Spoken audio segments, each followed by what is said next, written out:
보시는 하나님 말씀은 에베소서 6장 1절에서 4절 말씀 보시겠습니다. 에베소서 6장 1절에서 4절 말씀입니다. 한 절씩 교독하도록 하겠습니다. 자녀들아, 주 안에서 너희 부모에게 순종하라. 이것이 옳으니라.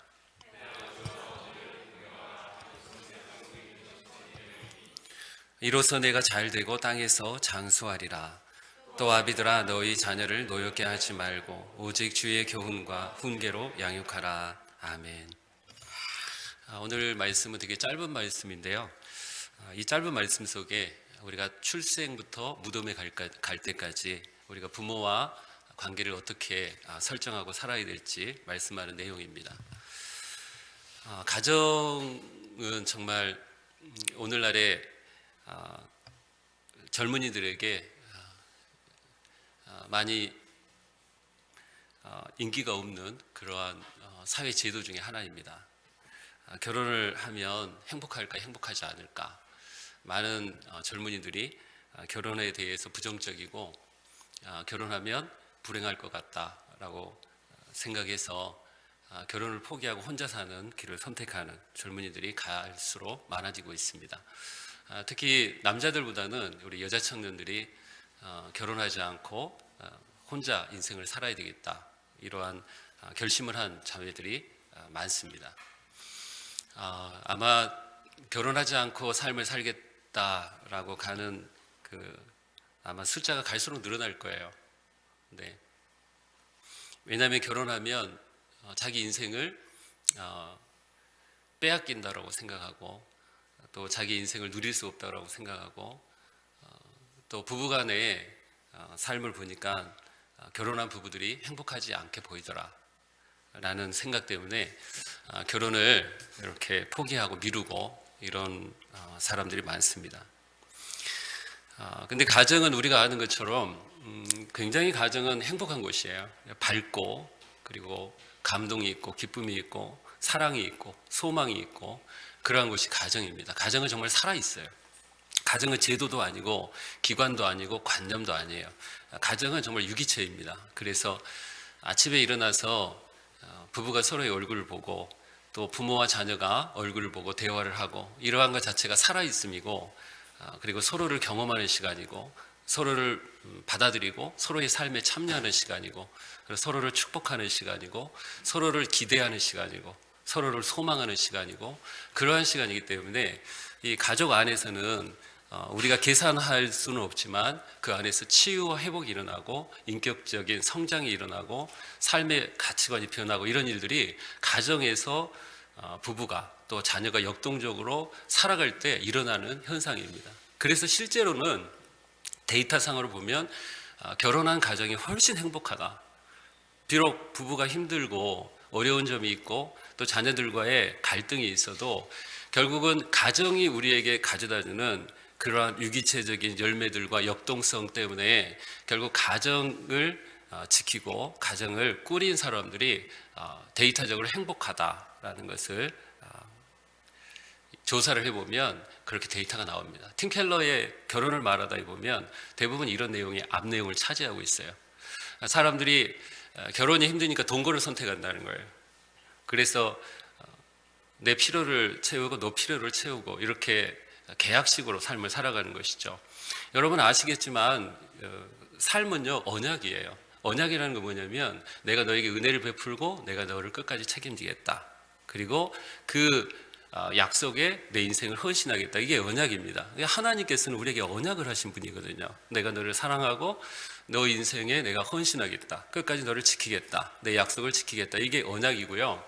언약과 약간 유사한 말이 뭐냐면 계약입니다. 우리가 잘 아는 기브 앤 테이크예요. 주는 만큼 받고, 받는 만큼 주고, 그 계산 속에서 살아가는 삶을 계약이라고 하는데, 사람들은 다 계약 속에서 살아갑니다. 이 계약이라는 것은 율법주의적 사고예요. 내가 행한 만큼 얻을 자격이 있고 행하지 않으면 얻을 자격도 없고, 이렇게 생각하기 때문에 언약과 계약은 너무 다른데 오늘날 많은 젊은이들이 선택을 하고 앞으로 많은 젊은이들이 더 많이 늘어날 텐데 이 동거를 아마 선택을 할 겁니다. 대학생 때부터 동거를 선택하는 애들도 있고 대학을 졸업하고 나서 직장 생활하면서 동거를 선택할 수도 있는데 동거의 그 핵심에는 계약이 들어있어요. 언약은 없습니다. 그래서 실제적으로 그 사람을 인격적으로 성숙시키고 그 사람의 삶을 보호해주고 그리고 그 자녀의 삶을 보호해주는 건 언약이에요. 언약 개념이에요. 계약 개념이 보호해주지 못해요. 계약적 사고를 가지고 결혼을 하거나 계약적 사고를 가지고 아이들을 키우게 되면 때가 되면 이 서로를 사랑하는 로맨스가 사라지게 되면 로맨스가 신혼 초에는 강력하죠. 그러나 로맨스보다 강력한 건 언약과 아가페입니다. 때가 되면 이제 로맨스는 많이 사라지거든요. 그럼에도 불구하고 이 언약과 아가페가 있으면 가정을 지키고 또 가정이 행복해져요. 거기서 변화가 일어나고. 사실 이 시대에 그나마 수지 맞은 사람들이 누구냐면 크리스천들이에요. 왜냐하면 크리스천들은 그 언약 개념의 결혼관을 가지고 있습니다. 비록 남편이 좀 부족해도 아내가 좀 부족해도 결혼해 살다가 힘겨워도 이 언약 개념으로 결혼관을 가지고 있기 때문에 계약 개념이었으면 벌써 이혼했고 계약 개념이었으면 헤어졌을 텐데 지키고 있는 이유는 언약 개념으로 결혼을 가지고 있기 때문이에요. 그리고 그 언약 개념을 바치고 있는 게 하나님의 언약이에요. 내가 너를 사랑하고 너가 변해도 나는 변치 않고 내 약속을 지킨다. 이렇게 하나님이 나를 다듬으시고 나를 다루시기 때문에 이 후광을 얻고 이 빛을 얻은 우리 크리스천들은 살아있어요. 뭐냐면 비록 부족하고 비록 마음에 안 들고 상처를 주고 아프게 해도 용서하고 용납하고 함께 가야 되겠다. 끝까지 가야 되겠다. 그리고 하나님이 우리 주인이기 때문에 결국 우리를 변화시킬 거다. 새로워질 거다. 이렇게 갑니다. 그래서 가정 속에는 이렇게 소망이 있고 기대가 있고 사랑이 있고 감동이 있어요. 그렇지만 가정 속에 또 뭐가 들어있냐면 아픔이 있고 고통이 있고 상처가 있고 그리고 해결할 수 없는 갈등이 있고 넘을 수 없는 협곡이 생기고 그런 것이 또 가정입니다.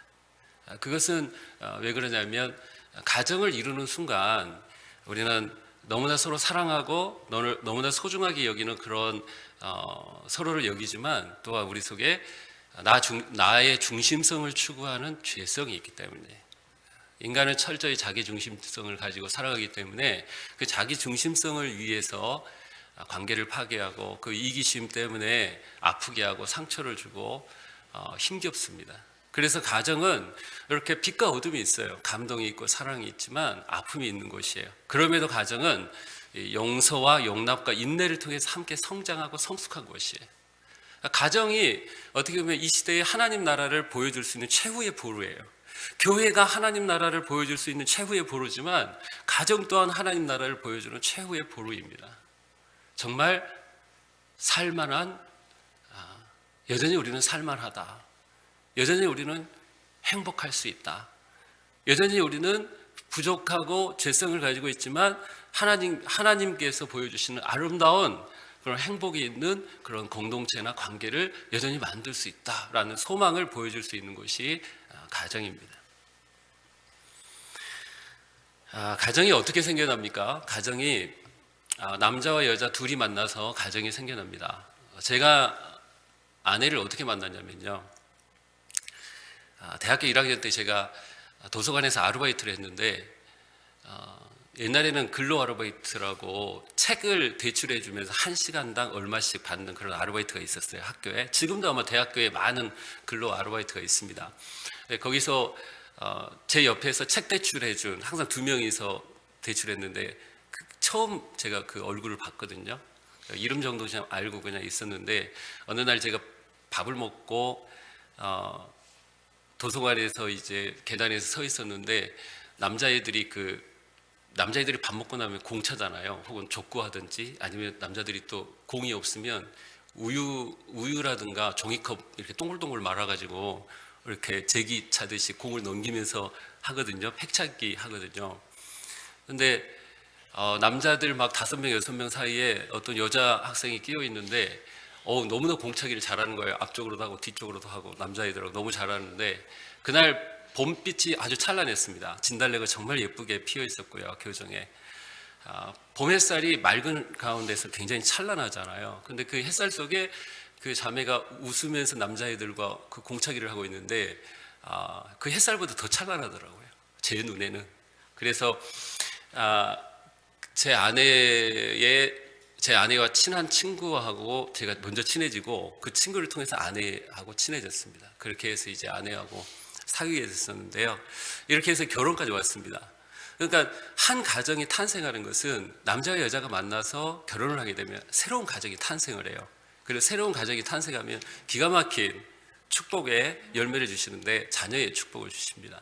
그리고 자녀를 통해서 부부는 더 행복하고 꿈을 꾸게 되고 더 다채롭고 풍요로운 그런 가정으로 성장하고 성숙해 가죠. 근데 이렇게 이제 가정이 꾸려지면 아이가 태어나서 자라는데 아마 여기 우리 앉아있는 우리 성도님들 전부 아이였던 적이 있을 거예요. 그래서 한 번쯤은 다 아이로서 이제 자라는 과정을 통해서 여기 성인이 돼서 앉아있을 텐데, 아이가 이제 태어나서 자라면 부모들은 굉장히 아이가 안정되고 풍요로운 환경에서 자라기를 원합니다. 정말 아이들이 아픔 하나 없이 고통 하나 없이 티 하나 묻지 않고 정말 맑고 건강하게 자라기를 원해요. 실제로 그렇게 자라는 아이들이 있어요. 경제적으로나 환경적으로나 부족함 없이 안정과 풍요 속에서 자라는 아이가 있고요. 태어날 때부터 정말 고난과 고통 속에서 자라나는 아이들이 있습니다. 부모가 낳았지만 부모가 책임을 지는 아이들, 책임지지 않는 아이들도 있고요. 또 태어났지만 전쟁이나 질병의 한가운데서 자랄 수 없는 환경 가운데 내동댕이 쳐진 그런 아이들도 있고요. 태어났지만 부모가 아니라 다른 사람에게 입양되어서 자라나는 아이들도 있고요. 그리고 태어났지만 또 아프게도 부모님이 헤어져서 할아버지나 이모나 고모나 혹은 언니나 오빠 손에 자라는 아이들도 있습니다. 우리가 생각할 때는 정말 안정되고 풍요로운 환경에서 아이가 크면 정말 잘 클 거라고 생각하죠. 근데 여기 앉아 계신 우리 성도님들을 보면 그렇게 자란 우리 성도님들 별로 많지 않을 거예요. 가정의 그 어둠을 경험했을 거예요. 그리고 가정의 빛도 경험했을 거예요. 가정의 아픔도 경험했을 거예요. 그리고 가정의 감동도 경험했을 거예요. 그렇게 해서 용서하고 용납하고 인내하고 때로는 아직까지 치유되지 않는 것들이 남아있고 아직 가족이 주었던 영향 때문에 내 성격이 뒤틀려졌는데 아직 돌아오지 않는 부분도 있을 수도 있습니다. 그런데 분명한 것은 이렇게 아이들이 태어나면 모두 다 안정적이고 풍요로운 환경에서 자라는 게 아니고요. 이런 가정의 어둠과 빛의 그러한 속에서 자라갑니다. 성경을 보면 너무나 그 위대하게 하나님께 사용받았던 아이들이 보면 안정과 풍요 속에서 자란 아이들보다는 불안 속에서 자란 아이들이 생각보다 많아요. 우리가 아는 것처럼 모세는 이 부모와 어릴 때 이별하여서 이방 땅에서 자랐습니다. 그리고 요셉은 10대 때 형들이 돈 주고 팔아가지고 이방 땅에 노예로 끌려가서 노예 생활을 했던 게 요셉이었습니다. 그리고 다니엘과 세 친구는 10대 때 이 포로로 끌려갔죠. 타국으로 포로로 끌려가서 언어가 다르고 얼굴이 다른 민족 가운데서 10대를 보내야 됐고요. 에스더는 일찍부터 부모를 잃었기 때문에 삼촌손에 자라게 됩니다. 그리고 예수님은 젊은 나이에 가장이 되죠. 보통 요셉이 예수님 어릴 때 세상 떠났다고 보거든요. 예수님은 이 목수로서 가정을 경제적으로 책임진 그런 시절을 보낸 분이 예수님이십니다. 그래서 성경을 보시면 이렇게 태생적으로 출생이 금수저나 흙수저나 이런 거에 따라서 인생이 결정되는 게 아니라 하나님과 관계가 결정한다라는 것을 성경은 보여줘요. 비록 세상은 소비사회고 물질사회고 그리고 훨씬 안정과 풍요 속에 혹은 유학도 보내고 유학 안 되면 기업이라도 하나 만들어서 대물림 해주고 이렇게 하면 당장이라도 물질주의적이고 소비적으로 제 궤도에 오르고 폼나게 살 수 있겠지만 하나님 나라에서는 그리고 하나님의 사람으로 다듬어져서 하나님 영광을 위해 사는 그러한 하나님의 사람들은 보면 이런 출생과 관련이 없고 하나님과 관계가 관련이 있습니다. 그리고 하나님과 관계가 있는 부모와 관련돼 있고요. 부모의 손에 자라지 않을 경우에는 하나님과 관계가 있는 이웃이라든가 아니면 친척이라든가 이런 관계 속에서 그 인물이 만들어져요. 우리가 아는 것처럼 이 야베스라는 사람이 있어요. 야베스라는 사람이 있는데 역대상 4장 우리 9절부터 10절까지 같이 한번 읽어보겠습니다. 시작. 야베스는 그의 형제보다 귀중한 자라. 그의 어머니가 이름하여 이르되 야베스라 하였으니 이는 내가 수고로이 낳았다 함이었더라. 야베스가 이스라엘 하나님께 아뢰어 이르되 주께서 내게 복을 주시려거든 나의 지역을 넓히시고 주의 손으로 나를 도우사 나로 환난을 벗어나 내게 근심이 없게 하옵소서 하였더니 하나님이 그가 구하는 것을 허락하셨더라. 우리가 아는 것처럼 역대상 1장부터는 계속 족보 이야기밖에 안 나옵니다. 사람 이름이 계속 나오는데 그 중심에 야베스는 잠깐 스토리를 요약해놓고 다시 족보로 돌아가는데요. 이 야베스라는 사람이 고통 중에 태어났다. 이 말은 이 야베스의 기도라는 책을 쓴 브리스 윌킨스는 그런 말을 해요. 이 야베스를 낳을 때 어머니가 너무 고통스러웠다. 어머니가 죽을 뻔했다. 혹은 야베스가 거꾸로 나왔다. 그래서 어머니가 너무나 고통스럽게 이 아이를 출산했기 때문에 아이의 이름을 고통이라고 지었다. 이렇게 말하였습니다. 어떻게 보면 우리 중에는 원하지 않았는데 태어난 아이들이 있고요. 낳지 않으려고 했는데 태어난 아이들도 있고, 애를 떼려고 했는데 태어난 애들도 있고요. 또 부모들이 이 책임질 수 없는 그런 나이에 아이들을 이렇게 미성년자가 출산하기도 하고요. 이렇게 태어난 아이들도 있는데 이 야베스란 아이가 정확하기를 모르지만 이런 고통스러운 상황 속에서 출생을 했다. 근데 이 아이가 귀중한 자가 되었다는 거예요. 귀중한 자가 되었다. 이 야베스가 어떻게 이게 귀중한 자가 됐느냐? 형제 중에 귀중한 자가 되었는데 그것은 하나님과의 관계입니다. 하나님과 관계 속에서 하나님의 축복으로 야베스가 귀중한 자의 인생으로 마감을 했다라는 것이 역대상 기록 내용입니다. 우리 삶에 있어서 굉장히 중요한 게 뭐냐면 혈육의 부모이든 아니면 혈육의 부모가 아니든 입양되었든 아니면 할아버지 할머니 손에 컸든 중요한 것은 이 부모 역할을 해주는 그러한 대체 부모예요. 부모가 해주든지 아니면 대체 부모가 해주든지.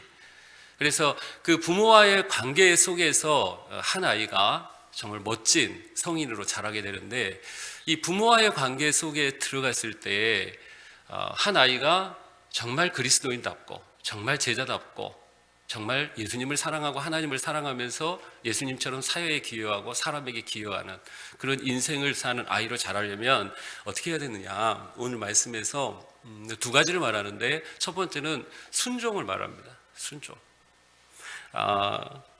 1절 같이 한번 읽어보겠습니다. 1절 시작. 자녀들아 주 안에서 너희의 부모에게 순종하라. 이것이 옳으니라. 이 부모에게 여기에다가 권위자를 넣어도 됩니다. 할아버지 할머니를 넣어도 되고 선생님을 넣어도 돼요. 그 폴 투르니에가 쓴 책 중에 고통과 상실과 고통 너머라는 책이 있어요. 제가 이 책을 보고 굉장히 위로를 받았거든요. 옛날에. 이 책의 내용이 뭐냐면 역사에서 가장 긍정적인 영향을 준 인물과 부정적인 영향을 준 인물을 딱 뽑았는데 뭐 스탈린이라든가 히틀러 이런 사람과 링컨 이런 사람을 뽑았어요. 그래가지고 이 사람들의 이제 출생부터 추적을 해서 어떻게 이 사람이 이 자리까지 왔는지 추적을 했는데 이 스탈린이나 히틀러 같은 경우는 어릴 때 부모를 잃었는데 대체 부모를 못 만났다 그래요. 대체 부모를 못 만났다. 그리고 링컨 같은 경우는 대체 부모를 만나게 됩니다. 후에 링컨의 아빠가 이제 재혼을 하게 되는데 그 재혼한 엄마가 정말 링컨을 아들처럼 키웠고요. 그리고 링컨 주변에 그 선생님이 정말 링컨을 플러스 해준 그런 역할을 해줬죠. 그래서 히틀러나 스탈린은 부모의 빈자리가 없었기 때문에 플러스를 해주는 대체 부모를 못 만나서 인생이 마이너스가 됐다. 그렇지만 링컨은 플러스가 됐다. 시련이 마이너스가 될 뻔했는데 대체 부모는 마치 위에서 막대기를 긋는 것처럼 플러스로 만들어줬다. 해서 그의 인생이 달라졌다. 이렇게 말을 합니다.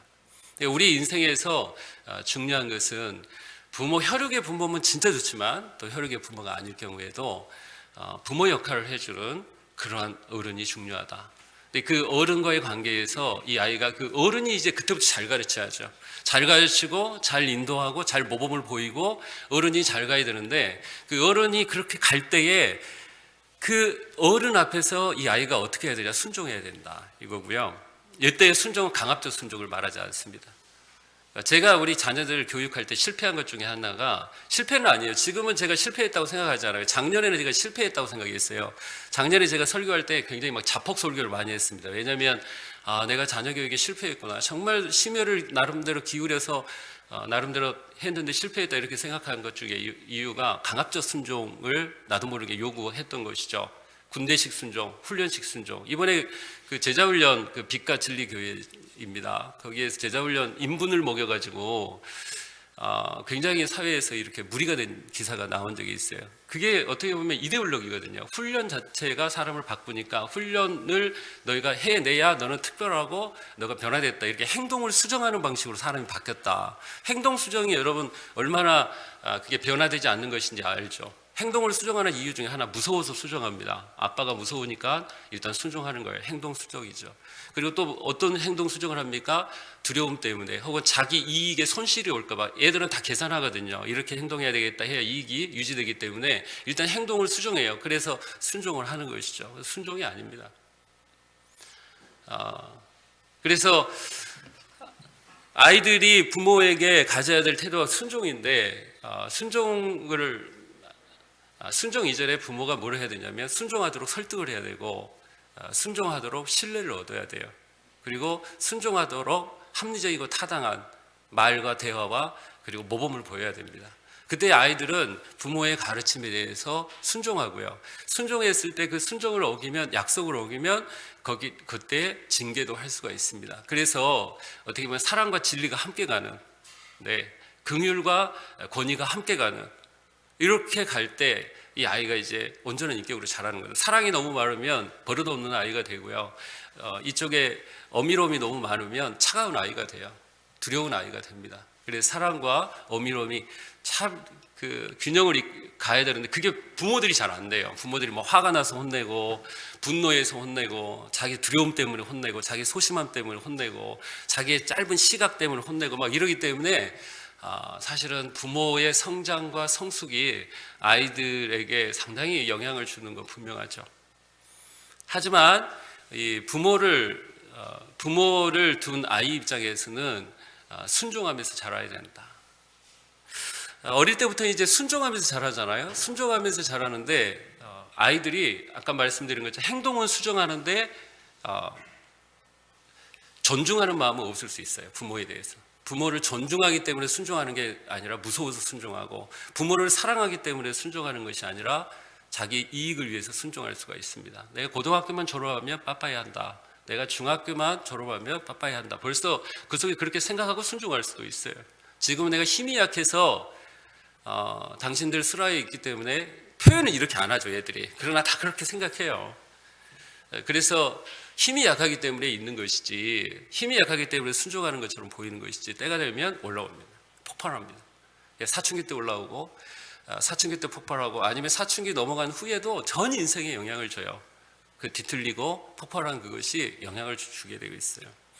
그래서 아이들이 부모의 가르침에 순종하면서 자라야 되지만, 그 이전에 부모가 아이에게 순종할 수 있도록 설득하고 순종할 수 있도록 신뢰를 얻고, 이런 부모의 과정이 더 중요하다라는 것을 말씀하고 있습니다. 두 번째로 우리가 예수 믿는 우리 자녀들이 이 부모와의 관계, 또 권위자의 관계에서 어떻게 해야 되냐면 공경해야 된다는 거예요. 공경, 이게 굉장히 중요합니다. 2절부터 3절 같이 읽어보겠습니다. 시작. 내 아버지와 어머니를 공경하라. 이것은 약속에 있는 첫 계명이니 이로써 내가 잘되고 땅에서 장수하리라. 순종은 마음이 없어도 할 수 있지만, 이 공경은 뭐냐면 마음에 해당하는 태도가 공경입니다. 공경이라는 건 뭐냐면 태도예요. 내적인 태도예요. 사랑하고 존경하는 태도가 공경입니다. 사랑하고 존경하기 때문에 책임을 지는 태도가 이 공경이라고 해요. 그러니까 자녀들이 부모에게 순종을 할 때 공경하지 않고 순종할 수 있어요. 두려움 때문에, 이익 때문에, 여러 가지 이유 때문에. 근데 진짜 좋은 순종은 뭐냐면 부모를 공경하기 때문에 순종하는 것입니다. 그래서 이 공경은 평생이에요. 자녀들이 때가 되면 부모를 떠납니다. 자녀들이 벌써 사춘기 때만 되면 부모를 정말 많이 떠나요. 이때 충격을 받아요, 부모들이. 여기 지금 부모들이 다 앉아 있지만, 부모들이 지금 자녀들을 내가 잘 기른다고 생각하지만, 자녀들이요, 자기 자신의 자아를 내세우고 자아를 드러내게 시작하면 부모님들이 충격을 받아요. 당황스럽고 적응이 안 돼요. 그래서 싸우는 거예요. 나는 잘 이 아이와 사춘기를 넘어가야겠다. 잘 안 넘어가져요. 한번 정말 앓고 넘어가야 되는 겁니다. 근데 앓고 넘어가야 되는데 보통 사춘기 때 자기들이 이제 드러내면서 부모와 이별을 하거든요. 이별을 하면서 자기 길 가는 거예요. 자기의 어떤 자아를 찾고 자기의 어떤 고유성을 찾고 자기 길을 가는데 이 아이들이 이때 떠나게 되면 그때 이제 부모를 공경하는지가 드러나는 거예요. 여전히 부모를 공경하는 아이들은, 부모를 사랑하고 존경하는 아이들은 떠나도 여전히 부모와의 관계가 좋고 존중을 합니다. 결혼을 해도 마찬가지예요. 자녀를 낳아도 마찬가지예요. 부모님이 연로하셔서 병에 걸려도 마찬가지예요. 부모님이 나에게 상처를 줘도 마찬가지예요. 죽음을 앞두고 있어도 마찬가지예요. 공경하는 마음은 변하지 않아요. 부모를 존경하고 사랑하는 마음은 변하지 않아요. 그리고 공경과 사랑, 그래서 우리 아이들이 출생부터 죽을 때까지 부모와의 관계를 보면 순종의 관계는 짧아요. 부모로부터 독립할 때까지이기 때문에 순종의 관계는 짧는데 부모의 관계는, 공경의 관계는 평생입니다. 어떤 아이들은 공경이 바탕이 된 가운데 순종하지만 어떤 애들은 공경이 없는데 순종해요. 때가 될 때까지만. 그래서 자기가 독립하고 나면 자기가 공경하지 않고 있다는 걸 다 보여주게 되죠. 그런 자녀들도 있습니다. 그래서 이 공경 속에는, 이 공경하는 그 자녀들은 어떻게 합니까? 공경하는 자녀들은 부모의 그 물질적 필요까지, 정신적인 필요까지 다 돌봐요. 사랑하기 때문에, 존경하기 때문에 물질적인 필요, 사랑, 필요까지 다 돌봅니다. 그래서 공경 속에는 이런 돌봄도 들어있어요. 사랑과 보호와 존경과 돌봄이 이 공경 속에는 들어있습니다. 사실은 그래서 아이들이 나를 공경하고 순종하는 아이로 키우는 게 부모의 굉장히 초미의 관심이 돼야 돼요. 지금 순종하는 게 중요한 게 아니고요. 공경하기 때문에 순종하는 아이를 키워야 돼요. 그래서 예수님은 이런 말씀을 하셨어요. 예수님은 어떤 말씀을 하셨냐면 여러 이유를 대면서 부모를 공경하지 않으려고 하는 사람들에 대해서 예수님이 이렇게 말씀하셨어요. 마태복음 15장 3절부터 6절까지 같이 한번 읽어보겠습니다. 시작. 하나님이 이르셨으되 내 부모를 공경하라 하시고 또 아버지나 어머니를 비방하는 자는 반드시 죽임을 당하리라 하셨거늘 너희는 이르되 누구든지 아버지에게나 어머니에게 말하기를 내가 드려 유익하게 할 것이 하나님께 드림이 되었다고 하기만 하면 그 부모를 공경할 것이 없다 하여 너희의 전통으로 하나님의 말씀을 폐하는도다. 이 말씀이 무슨 말씀입니까? 너희가 너의 부모를 공경하라. 부모를 모욕하는 것은 죽임에 해당한다. 이렇게 구약에서 어마어마한 부모 공경에 대한 태도의 말씀을 들었음에도 불구하고 너희들이 이렇게 한다는 거예요. 뭐냐면 부모에게 용돈을 드리려고 준비를 했어요. 근데 아까운 거예요. 이 돈을 가지고 하나님께도 드리면서 경건의 모양은 취하고 싶은 거예요. 그래서 이렇게 말하는 것이죠. 이런 전통이 생겨난 것이죠. 부모에게 돈을 줄 돈을 내가 하나님께 드린다 하면 부모에게 드리지 않아도 된다. 이런 전통이 생겨났습니다. 하나님의 영광을 위해 그리고 하나님께 헌신한다고 하면서 물질을 드리는데 부모에게 그러니까 이제 안 해도 된다. 이렇게 함으로 하나님 말씀을 폐하는도다. 이렇게 말하는 장면입니다. 우리가 연세가 들어도 연로하셔도 부모를 공경해야 된다. 사실 부모 입장에서는 공경받을 만한 자녀 교육과 행위를 해야 되긴 해요. 그 부분 상당히 중요합니다. 학대를 받으면서 자란 아이들도 있고 분노 속에 자란 아이들도 있거든요. 낳아주기만 했지 부모가 된 적이 없는, 낳아주기만 했지 부모다운 적이 없는 이런 부모도 있기 때문에 무조건 아이에게 이제 연로하셔갖고 나를 공경해라 이렇게 말할 수는 없어요. 사실은 그것은 자녀 입장에서 은혜를 베풀므로 공경을 하는 경우도 있습니다. 하나님이 나를 이렇게 대했으니까 부모가 나를 이렇게 대함에도 불구하고 나는 부모에게 이렇게 대하겠습니다 하고 공경할 수는 있죠. 그 신앙으로 돌파하는 것이죠. 그래서 바울은 디모데에게 그런 말을 해요. 무슨 말을 하냐면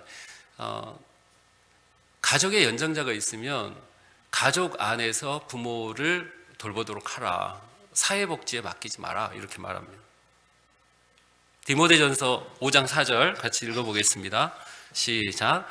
만일 어떤 과부에게 자녀나 손자들이 있거든 그들로 먼저 자기 집에서 효를 행하여 부모에게 보답하기를 배우게 하라. 이것이 하나님 앞에 받으실 만한 것이니라. 어떤 사람들이 부모를 공경하지 않으면서 교회를 통해 부모를 공경하려고 하고, 부모를 공경하지 않으면서 사회적인 제도를 통해서 공경하려고 하는 그런 사람들을 향해서 바울이 말한 거예요. 먼저 그 가정 안에서 그 신자가 부모를 공경하도록 가르쳐라. 교회가 공경을 교회를 통해서 물질적으로 돕게 하려고 하지 마라. 그것 먼저 가르쳐라. 그게 예수 제자라는 거예요. 예수님을 아는 사람들이라는 거예요. 디모데전서 5장 8절에서 바울이 그래서 이렇게 말해요. 같이 읽어보겠습니다. 시작. 누구든지 자기 친족 특히 자기 가족을 돌보지 아니하면 믿음을 배반한 자요 불신자보다 더 악한 자니라. 아멘. 우리가 예수님을 믿고 나면 제일 먼저 행복한 게 뭐냐면 사랑받았다는 것 때문에 행복한 거거든요. 내가 정말 이렇게 소중하고 존귀한 자였구나 때문에 행복한 거거든요. 예수 믿고 나면 왜 우상으로부터 해방이 되냐면요, 내가 사랑받고 소중하고 존귀함 받고 내가 채워졌고 했기 때문에 우상으로부터 해방되는 거예요. 돈과 성공과 성취와 그다음에 쾌락으로부터 해방이 되는 이유는 예수님이 너무 좋기 때문에, 예수님이 주는 그 소중함과 사랑과 용납과 그것 때문에 우상으로부터 자유케 되고 예수님만 사랑하는 사람으로 바뀌어가는 거거든요. 예수님을 사랑하는 사람들이 제일 먼저 만나는 게 누구냐면 가족이에요. 우리 부모님 예수 안 믿네? 우리 형제들 예수님 안 믿네? 그러면 근데 부모님이 나에게 준 상처가 참 많네? 부모님이 나를 어떻게 대했지? 하면서 보복하고 혹은 마음을 닫는 게 아니라 용납하고 용서하고 그리고 돌보는 것입니다. 하나님께서 너를 돌보기 위해 하나님의 아들을 내주신 것처럼 내가 부모를 돌보기 위해 내 자존심을 내주는 것이죠.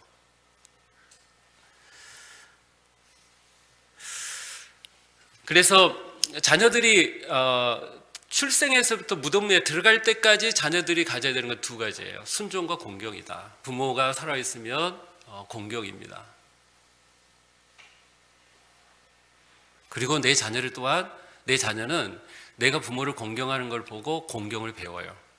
어르신에 대해서 이렇게 대하는 것이구나, 이렇게 예의 바르게 하는 것이구나, 이렇게 인격적으로 하는 것이구나, 이렇게 나누고 베푸는 것이구나, 어려움 중에도 나누고 베푸는 것이구나, 시간이 없는 중에도 찾아뵙고 전화를 하고 혹은 가서 기쁨을 나누는 것이구나. 아이가 배워요. 아이가 그게 교육이고 그게 아이에게 우리가 줄 수 있는 그런 자산입니다. 아이들은 가르친 대로 안 자라고요, 본대로 자란다고 하잖아요. 그래서 자녀들이 출생부터 무덤까지 갈 때 중요한 게 순종과 이 공경인데, 순종은 짧고 공경이 대부분이라고 볼 수가 있습니다. 그래서 공경받는 부모가 되셔야 되고요, 공경하는 또 자녀가 되셔야 됩니다. 그리고 두 번째는 우리가 이제 자녀가 자라서 또 가정을 만들어요. 또 아내를 만나고 남편을 만나서 새로운 가정을 출발시킵니다. 이럴 때 이제 자녀가 부모가 돼서 자녀를 양육할 때 부모가 제일 먼저 갖춰야 되는 게 뭐냐? 부모가 자녀에게 갖춰야 될 게 뭐냐면 자녀에 대한 존중입니다.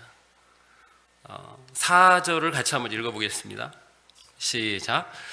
또 아비들아 너희 자녀를 노엽게 하지 말고 오직 주의 교훈과 훈계로 양육하라. 여기 너희 자녀를 노엽게 하지 말라, 이 말은 그냥 그대로예요. 너희 자녀를 화나게 하지 마라. 유진 피터스는 이렇게 번역했어요. 심하게 자녀를 다뤄서 자녀가 화나게 하지 마라. 그냥 자녀가 화나게 하지 말라는 거예요. 여러분 아시겠지만 자녀들이 화 잘 내나요? 자녀들이 화 안 냅니다. 사춘기 넘어가면서 자녀들이 화내지 사춘기 전에 화 잘 안 내요. 부모의 말 정말 순종 잘합니다. 부모를 사랑해요. 부모가 사랑하는 줄 알아요.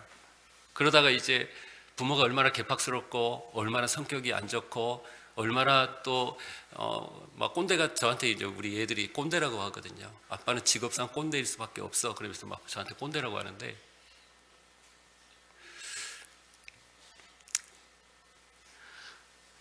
그때 이제 그럼에도 불구하고 순종을 잘하죠, 자녀들이. 근데 아까 말씀드렸지만 공경받는 부모로 우리는 자라야 되는데, 여기에서 이제 자녀를 노엽게 하지 말라 이 말은 자녀를 화나게 하지 말라는데, 자녀를 화나게 하지 말라는 뭐냐면 자녀를 함부로 대하지 말아라. 자녀를 함부로 대하지 마라. 자녀를 정말 함부로 대하지 마라. 자녀를 무시하지 마라. 자녀를 경멸하지 마라. 자녀에게 수치감을 주지 마라. 자녀를 모욕하지 마라. 자녀는 인격입니다. 하나님의 형상으로 창조된 인격이고요. 소중하죠. 자녀도 죄성이 있기 때문에 부모에게 죄성 때문에 부모를 정말 화나게 하고 부모를 아프게 합니다. 그럼에도 불구하고 자녀를 화나게 하지 마라. 자녀를 화나게 하는 이유 중에 하나는 부모가 힘이 있기 때문이에요. 자녀들이 당하는 이유는 자녀들이 힘이 없기 때문이에요. 부모들이 자녀에게 함부로 대할 때 보면 그 성격 불일대입니다. 그리고 자기 자신의 죄 때문이에요. 그리고 자기 자신의 불안감, 자기 자신의 연약함, 자기 자신의 두려움, 자기 자신의 좁은 시야, 자기 자신의 소심함, 자기 자신이 원하는 대로 아이가 되기를 원하는 마음, 자기의 편안함을 위해 아이가 이렇게 해주기를 원하는 마음, 부모 속에 있는 이기심이거든요. 부모 속에 자기중심성이거든요. 부모도 성격이 있잖아요. 부모에도 연약함이 있잖아요. 그러다 보니까 부모도 참 쉽지가 않아요. 부모와 하는 게 쉽지가 않아요. 근데 부모가 이렇게 자기 자신의 이런 연약함을 가지고 이제 아이에 대해서 윽박지거나 화를 내거나 강압적 순종을 요구하거나 이렇게 되면 아이가 화가 나는 거예요. 분노하게 되고요. 그래서 그 화와 분노가 이제 사춘기 때 나오든지 아니면 사춘기 넘어서도 평생에 그 성격으로 이렇게 굳어져 가지고 나오기도 합니다. 가정이 가지고 있는 아픔이죠. 사랑도 있지만. 그래서 이 힘을 어디 써야 되냐면요, 부모가 가지고 있는 힘을 뭐 자녀에게 그렇게 부당하게 힘을 사용하라고 부모에게 힘을 준 게 아니라, 부모에게 힘을 준 건 그 힘을 가지고 양육하라고 준 거예요. 섬김의 힘이에요. 책임의 힘이에요. 헌신의 힘이에요. 희생의 힘이에요. 사랑의 힘이에요. 그걸 위해 준 거예요. 자녀가 그리스도의 제자로 잘 자라도록 섬김과 책임의 힘으로 주어진 것입니다. 그래서 4절 다시 한번 보세요. 4절 뒷부분에 이야기를 하죠. 그 힘을 자녀를 노엽게 하는 데 사용하지 말고 그 힘을 양육하는 데 써라. 이것이 바울이 말하는 것입니다. 4절 같이 다시 한번 읽어보겠습니다. 시작. 또 아비들아, 너희 자녀를 노엽게 하지 말고 오직 주의 교훈과 훈계로 양육하라. 양육하는 데 힘을 사용해라 이거예요. 자녀들이 힘이 약해서 지금 듣고 순종하는 척 하는 거지, 부모가 제대로 그 힘을 사용하면 자녀는 부모를 공경합니다. 공경하고 순종합니다. 제가 이제 그 교육을 생각하면 항상 두 사람이 떠올라요. 뭐냐면 제가 이렇게 잘은 몰라요. 제가 공자하고 장자에 대해서는 몰라요. 근데 우리가 잘 아는 것처럼 뭐 노자사상, 그다음에 이제 뭐 육아사상 이렇게 말하는데, 제가 이제 노노하고 장자, 노노라는 책을 한번 읽어보고 장자라는 책을 읽어보면서 두 가지로 딱 요약이 되더라고요. 그러니까 공자가 노노에서 하고 싶은 말은 뭐냐면요, 사람은 교육받아야 된다는 내용이에요. 그냥 심플해요. 사람은 교육받아야 사람은 사람다워진다. 그래서 어떻게 사람다워지는지 그 교훈을 쓴 게 노노입니다. 근데 장자를 읽어보면요, 사람을 교육하지 말아요. 사람은 교육하면 망가진다. 사람은 교육하면 그 사람의 고유성으로 자라는 게 아니라 주변 사람이 손대가지고 망쳐놓는다. 사람은 손대지 않는 게 교육이다. 이렇게 말합니다. 그러니까 공자는 사람의 손에 인공의 손이 많이 들어가서 빚고 다듬어야 사람다워진다는 거고, 장자는 그 손길을 두지 마라. 최소한으로 하라. 그대로 놔두라. 그러면 아이가 그냥 잘 자란다는 거예요. 어떤 사람은 공자처럼 자녀를 키우고 어떤 사람은 장자처럼 키웁니다. 그럼 아이가 자라면 이제 굉장히 스타일이 다르죠. 근데 성경에서는 뭐라고 하냐면, 성경에서는 아이를 양육할 때 어떻게 하라고 합니까? 오늘 말씀에서 나온 것처럼 주의 교훈과 훈계로 양육하라 이렇게 말합니다. 성경에서는 두 가지 다 이야기해요. 뭘 이야기하냐면 교육을 하라는 거예요. 교육을 하라. 그리고 또 하나는 은사와 재능을 그러나 꺾지 마라. 그러니까 어떻게 보면 공자와 노자의 사상의 가장 좋은 그러한 대안으로 두 가지 다를 이야기합니다. 사람은 죄인이고 그렇지만 존귀한 하나님의 형상으로 창조돼서 부르심이 있고 그 안에 은사와 재능이 있는데, 교육을 하되 은사와 재능을 꺾지 말고 그 은사와 재능이 드러나도록 교육을 해라, 이거죠. 그래서 첫 번째, 주의 교훈으로 양육하라, 이렇게 말을 합니다. 자, 우리 디모데후서 3장 16절부터 17절까지 같이 읽어보겠습니다. 시작. 모든 성경은 하나님의 감동으로 된 것으로 교훈과 책망과 바르게 함과 의로 교육하기에 유익하니 이는 하나님의 사람으로 온전하게 하며 모든 선한 일을 행할 능력을 갖추게 하려 함이라. 제가 전에도 이 말씀을 나누는데요, 제가 이 말씀은요, 제가 대학교 1학년 때 하나님께서 주신 말씀이에요. 제가 그때 그렇게 기도했거든요. 하나님, 저는 아버지가 없어요. 근데 제가 알았거든요. 권위자의 손에 의해 다듬어져야 내가 제대로 잘할 수 있다는 걸 제가 그때부터 알았어요. 대학교 1학년 때부터. 권위자의 손에 안 자랐기 때문에 내 속에 거친 면이 너무 많고 치유될 면이 많다는 걸 제가 알았기 때문에 제게는 이제 아버지가 안 계시는데 하나님 어떻게 해야 됩니까? 하나님께서 저에게 아버지가 되어 주십시오. 이미 아버지인데 제가 아버지가 되어 주십시오 이렇게 기도했는데, 그때 하나님 이 말씀 떠오르게 하시더라고요. 성경이 너를 책망하고 교훈하고 바르게 하고 의로 교육하고 너를 온전한 사람으로 만들 것이다. 그때부터 이제 성경을 정말 이제 제대로 읽기 시작했습니다. 그리고 성경이 사실 저를 만들고 있고요, 지금도 만들고 있고요. 베스트셀러 중에 베스트셀러, 책이 다 없어져도 성경만 남습니다. 인류 역사를 예를 들어서 AD 예수님 이후에 2000년으로 잡는다 그래도 세계적으로 인정받는 고전 문화, 현대 문화 몇 권이나 됩니까? 몇 권 되지도 않아요. 그게 인간이 아무리 뛰어나도 인간의 역사 속에서 만들어낸 책의 한계예요. 그렇지만 성경은 영원하다. 그래서 책은 안 읽혀도 성경을 읽히고, 책에 대해서 묵상하지는 않아도 성경은 묵상하고, 그렇게 해서 우리가 양육할 필요가 있습니다. 그러니까 성경만 읽으라는 것도 아니에요. 성경적 관점에서 다른 책을 또 모니터링할 수 있고, 성경적 관점에서 유튜브도 모니터링할 수 있고, 그렇게 하셔야 됩니다. 양육하라. 부모의 힘을 여기다 써라는 거예요. 자녀를 양육하는 데 힘을 써라는 거예요. 부모들도 욕구가 많죠. 지금 하고 싶은 것도 많고 취미도 많고, 그런데 그것들 하고 싶어 갖고 아이들을 정말 윽박지를 때 되게 많고요. 아이들 행동 수정을 요구할 때가 많아요. 그러지 말아요. 그 다음에 두 번째는 훈계입니다. 훈계로 양육하라. 6절부터 우리 히브리서 12장 6절부터 7절까지 같이 읽어보겠습니다. 시작. 주께서 그 사랑하시는 자를 징계하시고 그가 받아들이시는 아들마다 채찍질하심이라 하였으니 너희가 참음은 징계를 받기 위함이라. 하나님이 아들과 같이 너희를 대우하시나니 어찌 아버지가 징계하지 않는 아들이 있으리요. 하나님이 우리를 사랑하기 때문에 징계하십니다. 진짜 하나님이 나를 사랑하기 때문에 징계해요. 저는 저의 인생을 이렇게 보면 징계받을 때 되게 많았거든요. 근데 지금도 제가 가끔 징계를 받아요. 순간순간 징계받기도 해요. 근데 진짜 나를 사랑하는구나, 이런 실감이 나요. 실감이. 사랑한다 하고 징계하지 않아 보세요. 사랑한다 하고 징계하지 않고, 사랑한다 하고 무관심하고, 사랑한다 하고 헌신하지 않고, 사랑한다 하고 불편한 그런 관계 속에 들어오지 않고 이러면 내가 나를 사랑하나? 이렇게 생각을 합니다.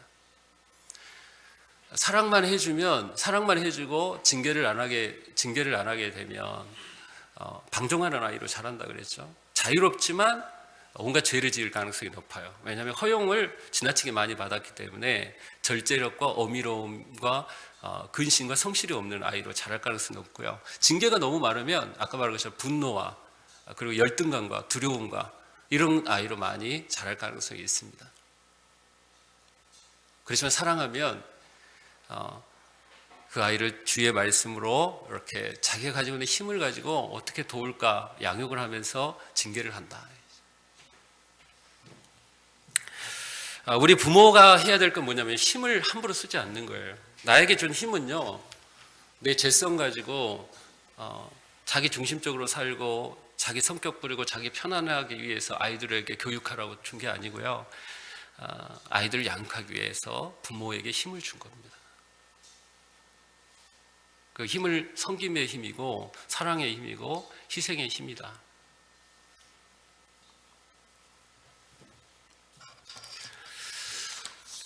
오늘 말씀은 되게 단순해요. 단순한데 굉장히 중요해요. 왜냐하면 우리가 아이인 적이 있었고요. 이제 부모를 지나서 내가 노인이 될 겁니다. 그럼 무덤을 떠나는데요.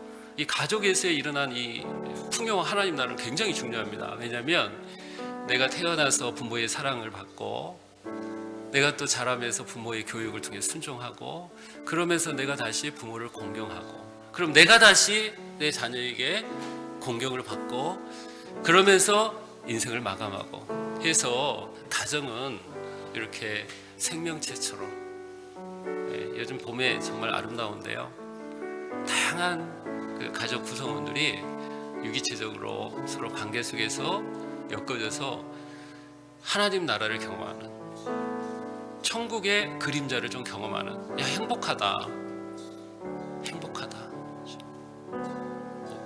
이것을 경험한 것이 가정입니다.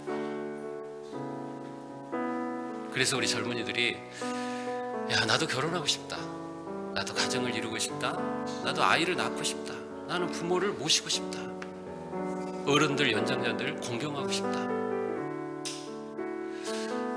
바울이 말하는 그리하면 내가 잘되고 땅에서 장수하리라, 이 말씀은 신명기에서 인용한 말씀인데요.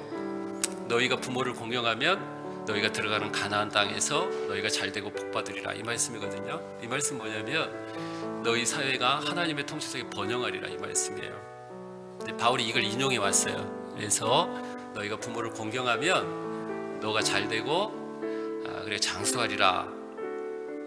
무슨 말씀입니까?